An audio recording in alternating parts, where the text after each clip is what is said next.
वो रात के अंधेरे में निकलता है, उसके पास कोई हथियार नहीं होता, निशाने पर उसके चौकीदार होते हैं। जी हां, सागर में दहशत का दूसरा नाम बन चुका है सीरियल किलर का नाम, जिसके बारे में अब तक कोई सुराग नहीं। इस सीरियल किलर ने जिस तरीके से वारदात को अंजाम दिया है, उससे अब पुलिस के भी होश उड़े हुए हैं। पुलिस की 1 दर्जन से ज्यादा टीमें इसको तलाश रही हैं। दरअसल बीते 4 दिनों में 3 चौकीदारों की हत्या की गई। हत्या एक ही तरीके से की गई। आपको बता दूं, इससे पहले अगर 4 महीने का पूरा टोटल समय देखेंगे आप, तो चौकीदार को ही निशाना बनाया गया है और इन चौकीदारों में अब तक 4 चौकीदारों की हत्या की गई है। तरीका वही, रात का वक्त लगभग वही, और निशाना बनाया जाता है उनको जो सोते हुए चौकीदार होते हैं। ताजा मामला सागर में इसको सीरियल किलर से इसलिए जोड़ के देखा जा रहा है कि एक ही पैटर्न से और एक ही तरीके से, जैसे मैं बता रहा हूं, और लगभग रात का वही वक्त होता है जहां पर यह सीरियल किलर हथियार लेकर नहीं जाता है और ये मौके पर मौजूद किसी भारी चीज से जो चौकीदार होता है उस पर हमला करता है, उसकी हत्या कर देता है। फिलहाल पुलिस ने स्केच जारी कर दिया है। प्रदेश के गृह मंत्री भी इस मामले को लेकर चिंतित हैं। कह रहे हैं कि सागर की पूरी पुलिस अलर्ट पर है, जल्द ही इसका सुराग मिलेगा। घटना संज्ञान में प्रशासन की आई है। मेरी भी पुलिस अधीक्षक जी से बात हुई है। सभी संपूर्ण पुलिस को अलर्ट मोड पे वहाँ किया हुआ है।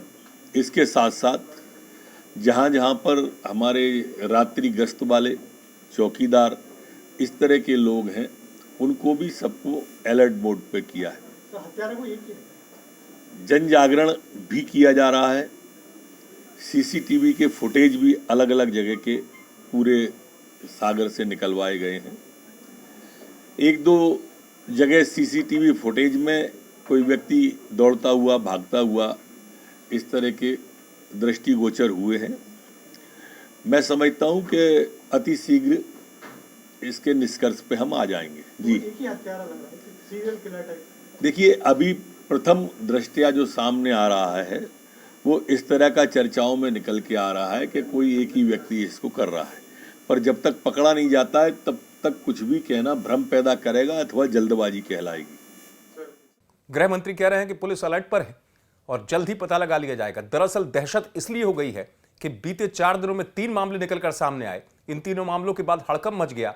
जैसा मैंने आपको बताया, कहीं पर वो मोबाइल छोड़ जाता है, कहीं पर किसी तरीके से सीसीटीवी से पुलिस को कुछ जानकारी मिलती है, लेकिन अब तक सुराग नहीं मिला है। अंदाजा आप लगा सकते हैं कि 1 दर्जन से ज्यादा टीमें बनाई गई हैं और पुलिस के लिए चुनौती बन चुका है सागर का यह सीरियल किलर जिसे कहा जा रहा है, क्योंकि इसके निशाने पर चौकीदार होते हैं। ताजा मामला रतौना गांव का आया।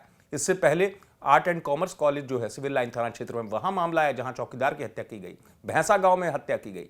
इससे 4 महीने पहले मकरोनिया में ब्रिज बन रहा था, उस पर काम करने वाले चौकीदार की हत्या की गई थी। जैसा मैंने आपको बताया, तरीका वही रहता है उसका, और रात का वो वक्त होता है और जो चौकीदार सोता हुआ मिलता है वो निशाने पर होता है। तो ये अजीबोगरीब मामला है। फिलहाल पुलिस के लिए चुनौती बना हुआ है। पुलिस जल्द सुलझाने का दावा कर रही है। सागर से हिमांशु शिवा पुरोहित ने आप तक ये खबर पहुंचाई। आप देखते रहे एमपी तक।